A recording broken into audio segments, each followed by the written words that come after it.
Hi everyone, my name's Fiona Mackay and I'm going to be talking to you today about asylum seekers and refugees. The reason that we're talking about this is that this group form a particularly vulnerable population within our society, and so this is really important for us to understand from a public health perspective. So I'm going to begin by talking to you about the legal situation, so how asylum seekers and refugees are treated in Australia, how they're treated internationally, and what that means. We're going to have a talk about some of the numbers and what the current situation is. I'm going to give you an international example. I'm going to talk to you briefly about what's going on here in Australia at the moment, and then I'm going to talk to you about some of my own research. So before we get too far down the track, it's really important that I give you an overview of what an asylum seeker is and what a refugee is.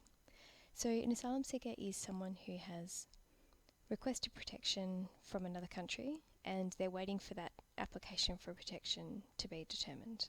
So they've fled their country because they're in fear of persecution, and they've crossed the border into another country, and they've asked that government or the UN who might be stationed in that government, the United Nations, for protection.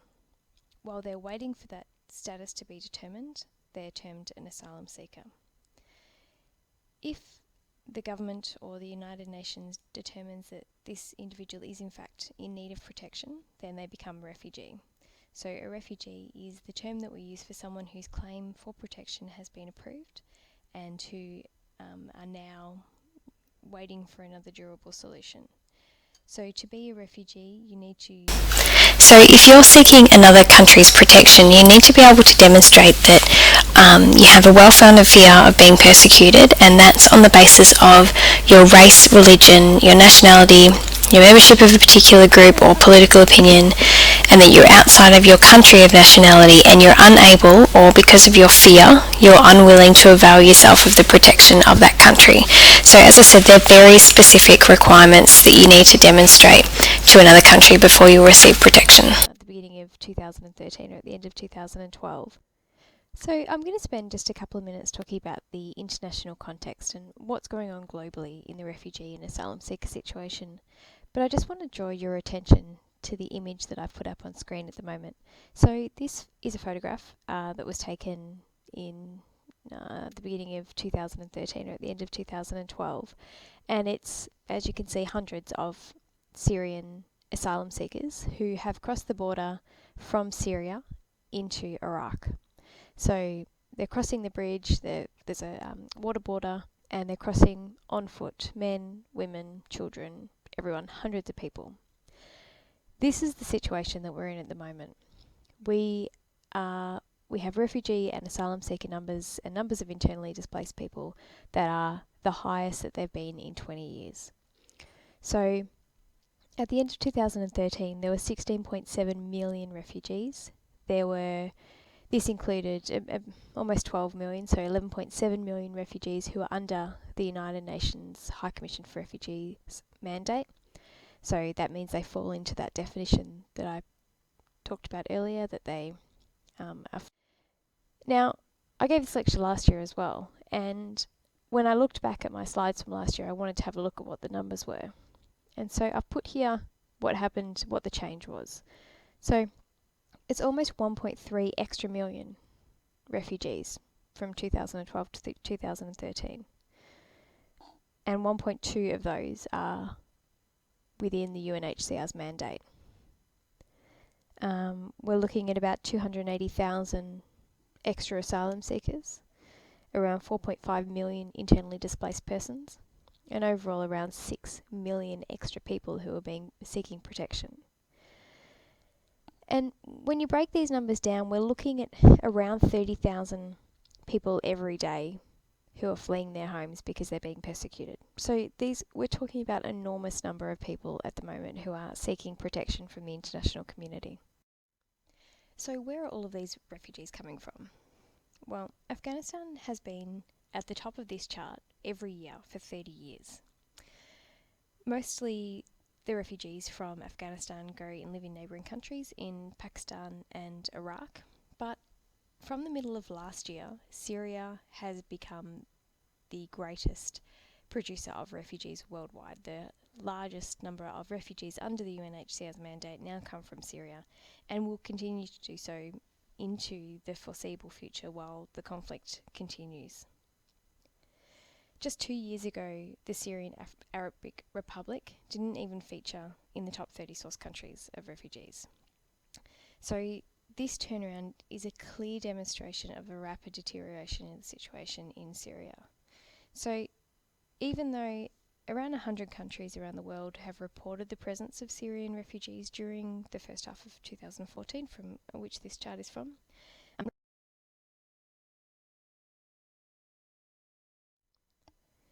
so this includes Lebanon with about 1.1 million refugees, Turkey with about 1 million, Jordan with about 620,000, Iraq with about 230,000, and Egypt with about 140,000.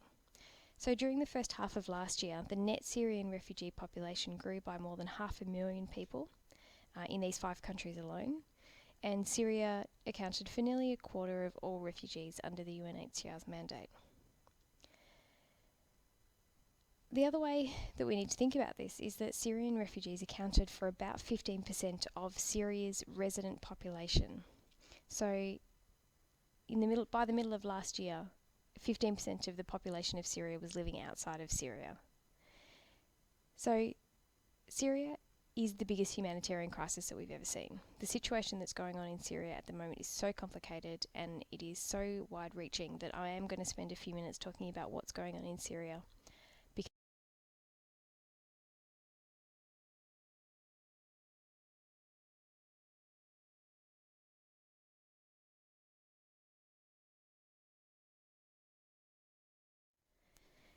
So the violence began in Syria in 2011, and the country has been crippled by a brutal civil war since the time. Since 2011, the UN estimates that there have been about 220,000 people who've died because of the civil war. The civil war is largely being fought by President Bashar al-Assad and the government forces against a rebel army.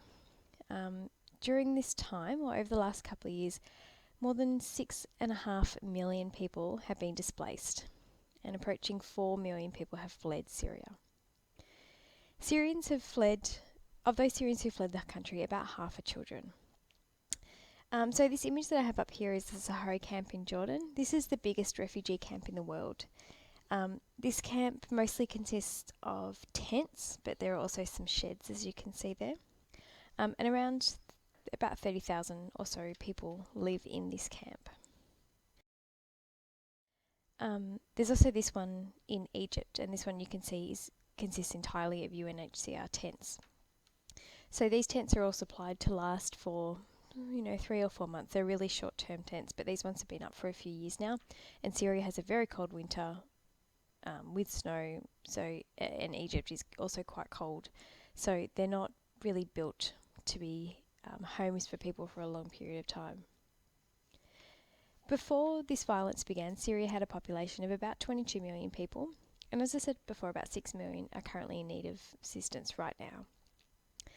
So we're going to take a step back to take a step forward with Syria. So the trouble began in Syria in 2011, as I said, in the city of Daraa. Locals came out on the streets to protest the detention of a number of children who'd been arrested and probably tortured because they'd been writing anti-government slogans on some walls around the town. The protests were peaceful to begin with, and the protesters were asking basically for the kids to be released, but they were also asking more generally for things like democracy and for greater kind of freedom and openness within the country, things that we are all asking for, things that it's not unusual to be asking for. But the government didn't respond well to these protests, and on the 18th of March in 2011, the army opened fire on the protesters, killing 5 of them. The next day, there was another fight at the funeral, and a number of mourners were injured, and another person was killed. This resulted in significant shock around the country. The country before this time was pretty safe and pretty secure. It had been well democratised, and this type of generalised violence was very unusual and really caused a bit of a what the hell is going on kind of discussion within Syria. But it did keep going on, and by the 25th of March, 90 civilians and 7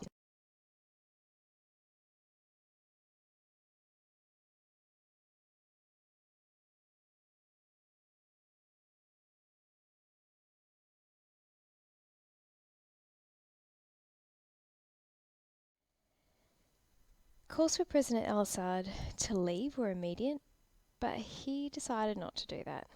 And don't get me wrong, there are plenty of people who believe al-Assad, plenty of people who still support him. In fact, there were elections last year and al-Assad won. So there are lots of people who still want him to be there, but there are lots of people who want to see him gone. This whole situation has caused so much destruction and it's so much devastation that it really is very hard to see that anyone's right. It's hard to understand where right and wrong fall in this situation, and really that anyone could be doing anything that's going to benefit Syria. One of the main problems here is that the rebel fighters, the group who are against the government, are not actually a unified group. So they really are a loose collection of expats, some political parties, some other rebel groups, a bunch of bits and pieces of groups. They really are a disparate group who are fighting Assad and his government. They're not well trained and they're not well organised. The rebel fighters, as I mentioned before, the rebel fighters are not a very well armed group. They're not very well trained, nor do they have sophisticated weapons. Typically, they've only had a few days of training. They're pretty young. Basically, they're not an army.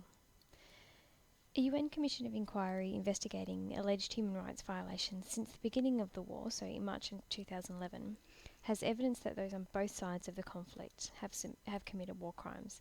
This includes murder, torture, rape, and enforced disappearances. Government and rebel forces have also been accused by investigators of using civilian suffering, such as blocking access to food, water, and health services, as a method of war.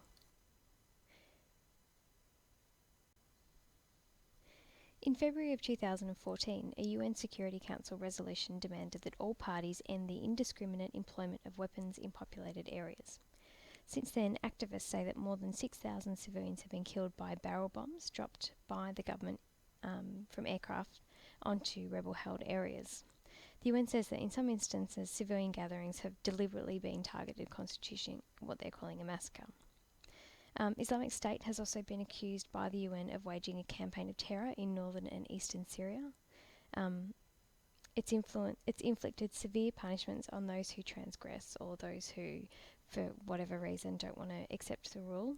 And this has included hundreds of public executions and amputations, and it's all pretty gruesome. Its fighters have also carried out mass killings of rival armed groups, members of the security forces, and religious minorities. And as you will have seen on the news, there have also been a number of beheadings. Hundreds of people were killed in August of 2013 after rockets filled with the nerve agent sarin were fired at several agricultural districts around Damascus. When this became public, Western powers became pretty outraged by the attack and said it could only have been carried out by Syria's government. So at this time, the regime and its ally, Russia, blamed the rebels. Facing the prospect of US military invasion, President Assad agreed to a complete removal or destruction of Syria's chemical weapons as part of a joint mission led by the UN. The destruction of chemical weapons and munitions appears to have been completed. Despite this, there has been some documentation of toxic chemical use, such as chloride and ammonia, and this has killed a number of people over the last 12 or so months. The main problem coming out of Syria at the moment is that there's not enough information. So even though we think, all of this kind of chemical warfare has ended, we just can't be sure. But as you can imagine, many ordinary Syrians are being caught up in this every day. Many people are leaving Syria to go into neighbouring countries, and they're going on foot, or they're going by car, or they're carrying all of the stuff that they can carry with them, and they're fleeing their country because it is just so dangerous. Many Syrians are now in Lebanon, as I mentioned before. Over 1 million Syrians are living in Lebanon. So Lebanon only has a population of 4 million people. So this is a 1 in 4 increase in their population. So that is an enormous burden for a single country to take on. In July and December, of 2014, the UN passed another resolution because the situation is just getting so out of hand. And so what it did is it adopted these resolutions, which say, among other things, that the UN aid operations were able to go into Syria from neighbouring countries without requiring this.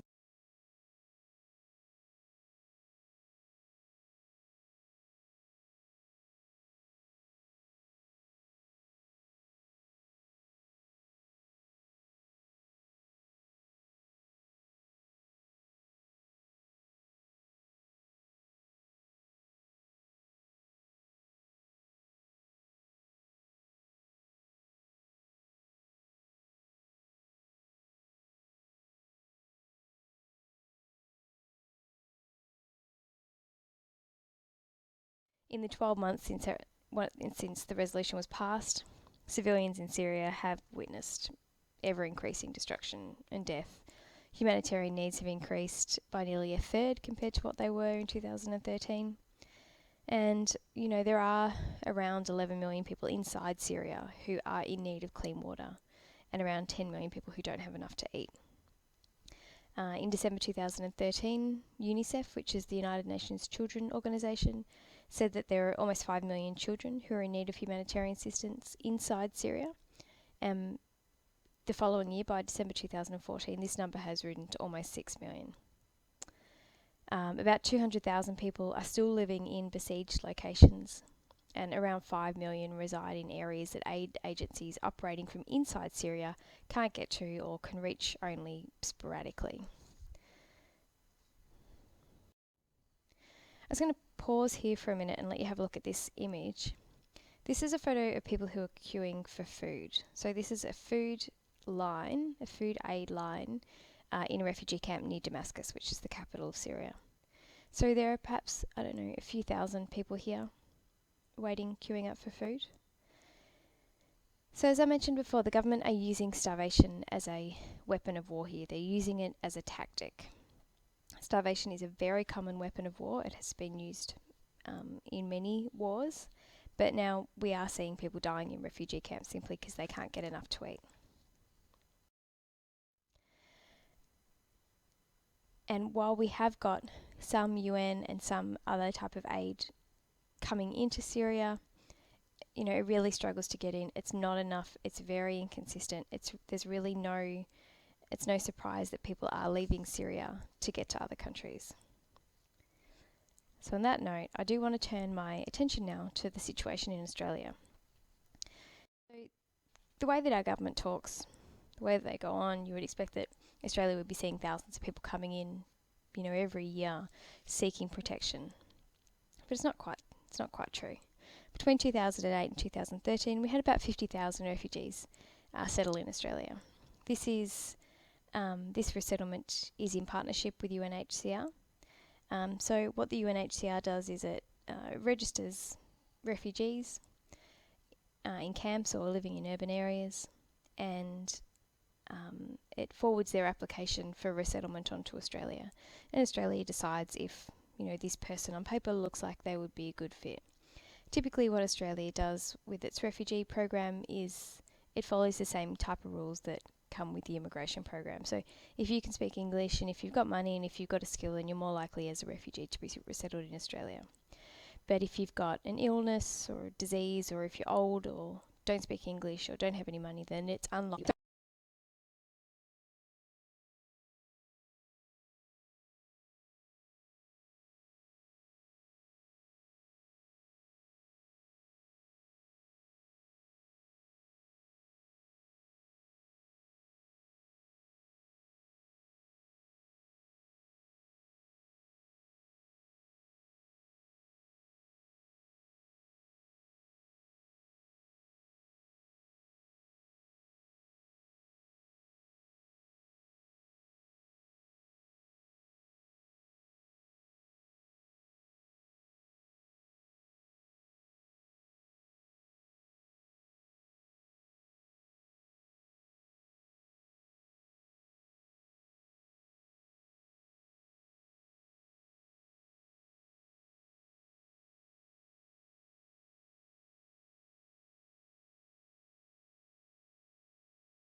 In 2013, for the first time ever, the number of boats was greater than the number of plane arrivals. In previous years, the number of boat arrivals have been really small, but in 2013, for a number of reasons, including just an increased number of people in the system, more people arrived by boat. People who arrive by plane typically have some sort of visa, so they might have a student visa or a tourist visa or a business visa, so they can get through customs. But to get here by plane, you need some type of visa. There's no way that an airline is going to let you onto an Australian flight without a visa. So this is why people who can't get visas in their home country or the country where they seek asylum are coming by boat. Someone from Afghanistan who's living in Pakistan or living in Iran, there's no way that they're going to be able to get a visa to Australia. So it's not a surprise that they'd come by boat, particularly as when you're coming through that part of Southeast Asia or Central Asia, it's easy to slip across the border without a passport or a visa. You can easily get from Malaysia to Indonesia. People who come by boat often don't have any identifying information, so this can lead our government, to pretty easily say, well, if we don't know who they are, then they might be terrorists or they might be a risk or, a security threat to Australia. So to deal with this perception of security, we detain all people who arrive by boat. So all people who arrive by boat to Australia are mandatorily detained in a detention centre. Prior to 2012, all asylum seekers who arrived by boat were detained on Christmas Island and were then released into the community on a bridging visa until their status was determined. But now all asylum seekers who arrive by boat are detained on Manus Island and Nauru, where they have their application determined. If they're found to be a refugee, they can then be settled on that island of Nauru or Manus, wherever they are, or Australia can ask another country like New Zealand or Canada to take them. But the current Australian policy is that nobody will be settled in Australia. Typically, asylum seekers who come to Australia are coming from Sri Lanka or Iran or Iraq or Afghanistan. There are also some from Pakistan, but this really depends on what's going on globally. If there's a war in another country, then the source country for asylum seekers changes. Most of the arrivals are men and boys because they're deemed to be the strongest. So if you think about who you would send, out of your family who could survive the week by boat, then you would probably send, your 14-year-old male relative. Of course, it's very common for someone to have witnessed trauma or torture on their way here or just before they've left. So, it's really common for people to arrive in Australia quite traumatised from both their flight and what they've been fleeing from. The UNHCR estimates that there are around 1.7 million refugees who are in protracted situations in 2011. This is the term that's used for populations who have been in exile for more than 5 years, and this is when people, as we said before, forced to leave their home because of violence or torture or persecution, and then they are what's termed by the American Refugee Committee as warehoused. So they're warehoused in camps or in some other type of temporary accommodation. They're living on subsistence rations, they're living in isolated camps or communities. These refugees lack any opportunity for work or education, and they've got basically no prospect of returning home to countries that are still usually war-torn. Resettlement to a third country, which is where someone gets resettled, for example, to Australia or to Canada, is often their only hope, but these chances are really slim. So in 2011, there were around 80,000 refugees who were admitted by about 22 resettlement countries. So this includes the US, who resettled about 50,000, Canada, who resettled about 12,000, us here in Australia, who resettled about 10,000, Sweden about 2,000, and Norway about 1,300. At the current rate, it would take about 70 years to resettle the 7.1 million refugees who are in protracted exile, and this assumes that no new refugees are created at this time. So obviously a 70-year long queue is not a realistic life prospect. It's not really a queue at all. So it's not surprising that people, seek to take control of their life and arrive in Australia by boat. The inability of international community to provide realistic situations to these protracted situations is really the root cause of asylum seeker movements. Refugees with resources, whether that be in the form of money or skill or networks, will do anything to get out of these kind of gulags of despair, these protracted situations, these warehousing situations. People are so desperate that they prefer the risk of death on the ocean to a life of limbo. This is why, we often see people with this enormous amount of courage or endurance or human resources who are able to actually make it to Australia. And people who do make it to Australia by boat often, achieve great success. So this image here is of asylum seekers sitting on the deck of the Tampa in 2001. This is the turning point of Australia's refugee policy. So on the 26th of August 2001, the Tampa responded to an Australian request to rescue 438 asylum seekers from a sinking Indonesian fishing boat on the incorrect grounds that this boat was in distress in Indonesian waters. The Australian government refused the Tampa permission to dock at the Australian port of Christmas Island, which is just northwest of the west coast. Citing the dangers of travelling with so many passengers on board, so as you can see there are a number of men on board, the Tampa was only licensed to carry the 50 crew, so with the almost 450 extra people, the boat was carrying, almost 500 people, which didn't have the facilities, so you can see that there are a couple of shipping containers with doors open on that image, and that's where the men are using the toilets. So they're all pretty much sleeping outside.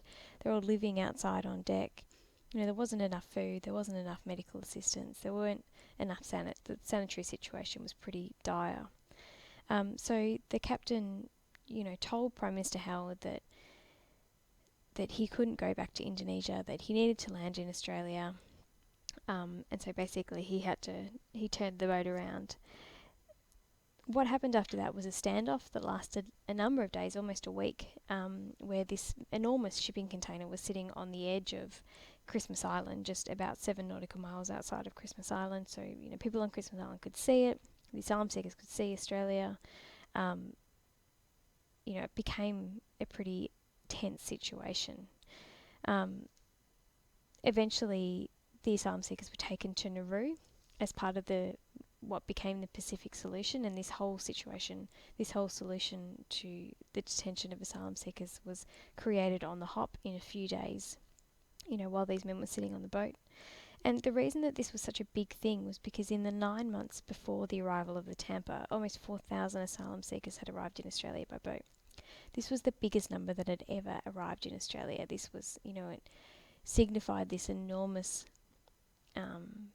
community concern, or created this enormous community concern that we were being invaded and that we didn't have secure borders. And while most of these asylum seekers that you can see there were found to be genuine refugees who were, in need of protection, Australians saw them as illegals who were queue jumpers, who were rich enough to pay people smugglers to get to Australia. The community anxiety that was generated by these arrivals shaped this new language that we have now in this new legal and policy framework, where we have a border protection bill that was proposed and passed by the Parliament of the day that gave a lot of power to the Navy and to the Parliament, and took the courts and the judicial system out of asylum seeking. So we had a bill at this time that was passed in retrospect that made all of the things that the government did over these few days legal, and really changed the way that we respond to asylum seekers. So after the arrival of the Tampa and the changes in legislation that came with it, Australia created a whole system of immigration detention facilities. So this map is showing you the facilities that are on mainland Australia plus Christmas Island, which is up there on the corner. Up there on the left-hand corner. But we also have 2 offshore detention centres, one in Papua New Guinea on the island of Manus, and one in Nauru. At February 28, 2015, so the most recent data that we have, there are around 2,000 people in these mainland immigration detention facilities. and around 3,000 who are living in the community after being approved for community residence determination, and almost 30,000 who are living in the community after being granted a bridging visa E.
So you may have seen this clip that I'm about to show you. Now this clip was made by the previous Rudd government, but it is being maintained by the current government, or certainly the policy is being maintained. So I'm just going to show you the clip. Now this clip was shown all over Australia and all over the world to, in a hope to target source countries and stop the number of asylum seekers who are getting on boats. If you haven't already heard, the rules have changed. If you arrive by boat without a visa, you will be sent to another country. The people smugglers cannot sell you a ticket to Australia anymore. You will be settled in Papua New Guinea or Nauru.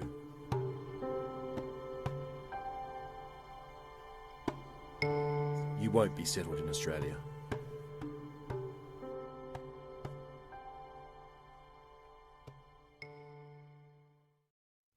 So this campaign ran in all of the national newspapers. There was an enormous blitz across all papers all across the country. So obviously the ones printed in English in the domestic newspapers were for a domestic political reason. But they also ran in a number of languages and were sent out across the world. And there was also a cartoon, just in case you didn't quite get that by coming to Australia by boat you wouldn't be able to resettle. Okay, so I just want to show you this other video that's more recent but is not dissimilar to the previous one.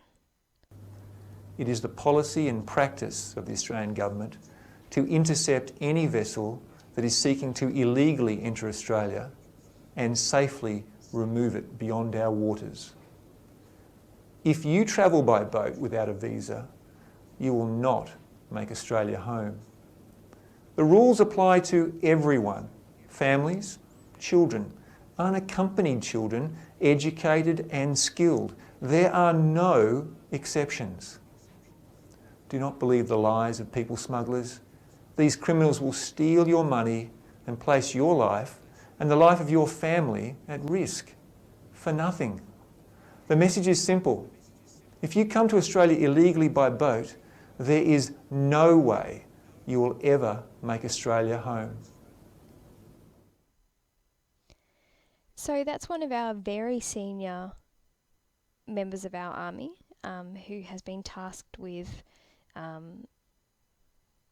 selling the no advantage policy message to asylum seekers. So once again, this message has been translated, it's been sent all over the world. You can look it up on YouTube in a bunch of different languages. So what happened in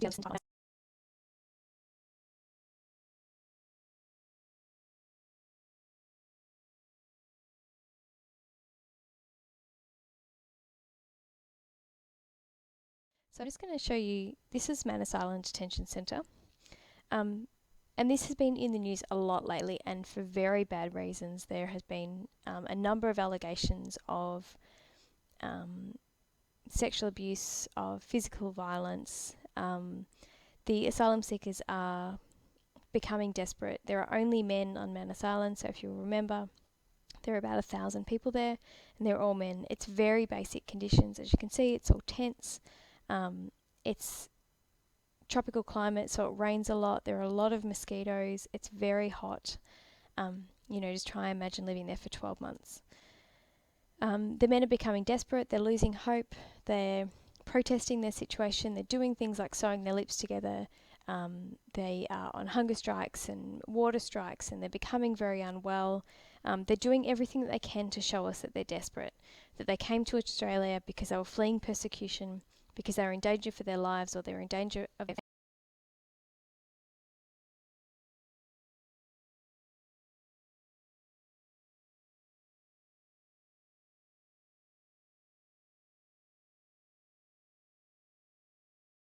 got a number of children who are living in detention centres.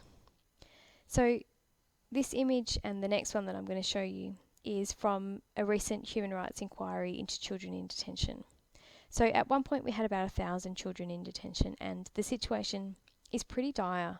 So children who spend time in immigration centres have been known to become very depressed. They're unable to learn. They don't have motivation. When they eventually are able to return into a school, they don't know how to concentrate. They don't know how to be around other children. Sometimes children in detention are able to use the schools around them. So, for example, on Christmas Island, when we were holding children there, they were able to go to the school the same as the one that the local Christmas Island children were going to, but that is no longer happening. There was previously a school on Nauru, but that has recently been closed down. So, we're not only are we detaining children behind razor wire, but we're stopping them from going to school as well. There are also a number of concerns about these children who there have been allegations around sexual assault of these children as well, which is currently an ongoing inquiry. There are lots of known problems with holding people in immigration detention, and a lot of people who live in immigration detention or who are held there for protracted periods of time leave immigration detention with significant mental health problems, so significant post-traumatic stress. If they've been involved in a protest, then they might be malnourished, or often they're experiencing some type of depression. So, not only are asylum seekers who come to Australia already facing significant trauma from their flight and their journey, we are contributing to their trauma in the way that we detain them. So while there are lots of problems with holding people in detention, there are also heaps of problems with releasing someone into the community with no income, with no rights to work, with no access to welfare, with no social support system. So now I'm going to talk about my work with the Asylum Seeker Resource Centre in Melbourne. The Asylum Seeker Resource Centre is a very large, mostly volunteer-run organisation that works directly with asylum seekers, and it has a food bank, and it has a casework program, and a material aid program, and a social program. And right now I'm going to talk about their food bank. So in this research we explored issues related to food security for asylum seekers who were members of the ASRC. Basically the centre receives no government funding, and pretty much, almost 100% of its funding comes from community and philanthropy. So the Asylum Seeker Resource Centre operates a food bank for asylum seekers who have no working rights or who have no ability to gain an income. So for about half of the asylum seekers who go to the food bank, they have absolutely no working rights and no welfare at all, so they have no money coming in. So they're completely reliant on the food bank for their supply of food. Approximately 160 families or thereabouts visit the food bank every week for their groceries, and the food bank allows about $5 for each person per week. Of course, this is not sufficient. There's no way you could survive on $5 worth of food, so this is supplemented by a number of community-based food charities like Second Bite and Fair Share, and the Food Action Network, which has an affiliation with schools and workplaces and communities who donate tins of food. The Asylum Seeker Resource Centre Food Bank works on a supermarket model. So in this model, food's located on shelves in a similar manner as they would be at a shopping centre, allowing for members of the food bank to choose their own groceries for the week. So the whole idea about this is that the asylum seekers who, while they're waiting for their status to be determined, are often lining up in queues. They're often waiting for people. They're often, they spend a lot of their time waiting. So the whole point of this system is to give the asylum seekers some dignity. The food is utilised as a point system. So members are provided a number of points depending on their financial situation and their visa status. And this means that, there's some equity across the system, that those who are really in need are those who get the most food for the week. This approach differs from other food banks that usually allow pre-packaged or provide a pre-packaged food hamper. So with the Asylum Seeker Resource Centre, you can go in and choose, of the variety of tins of vegetables, which ones you like or which ones your family likes the most. At a normal food bank, you would just be given a parcel of food for the week and you kind of have to make your meals out of it. The asylum seekers can visit the food bank once a week, and every week they select the food that they need. And I guess what we found in our research is that despite having access to this food bank, the asylum seekers are still hungry. Most of them have lost weight since coming to Australia because they don't have enough food to eat. They aren't getting the foods that they used to, so we've got a lot of, Australian-specific food in the food bank. And, there's not a lot of supply of high protein or high nutrient foods, or not enough. So with this information, the Asylum Seeker Resource Centre has been able to more directly target their donations, or what the food that they're asking for with their community. They've set up a new Facebook page that looks at getting direct donations from the community, and that might be tins of tuna, or it might be UHT milk, or whatever. But it means that they can get really specific donations that are really useful for them. So we found that the asylum seekers weren't taking enough food and they were struggling to get it home, and when they were getting it home they were struggling with what to do with it. So, it's been a really interesting piece of research because it's allowed the Asylum Seeker Resource Centre to better understand their members, and the people who donate can provide specific items of food that the Asylum Seeker Resource Centre needs. So I'm going to leave you with a video now. It's only just a couple of minutes long, and it's another thing that the Asylum Seeker Resource Centre does. And, while material aid is really important, having good social health is also really important. And so this video that I'm going to show you now is really about having good social health. So I'm going to leave you here and say thank you very much for listening, and I really hope you enjoy this week's tutorial.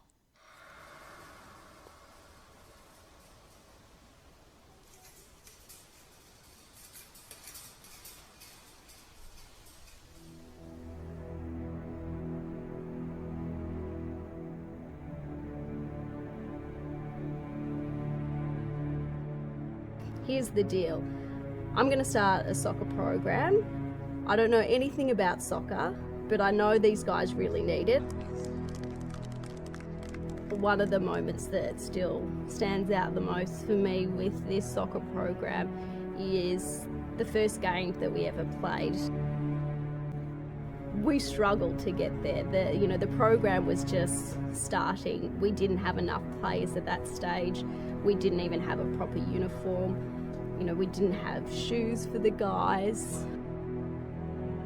I think we might have only had maybe 8 or 9 people who played that day. We got thrashed. I think it was maybe 12 goals to 2. And at the end of the game, the guys came off and they were cheering. We were so excited. We were so happy. And Keith, the CEO of Vic Soccer, he turned to me and he said, what's this? You guys got thrashed. It looks like you guys have won. Everyone's so happy. And I said, yeah, but we did win. We're all winners today because we're here. We turned up and we played. And I think that was just such an incredible moment for everyone who was there. I think the other, sorry.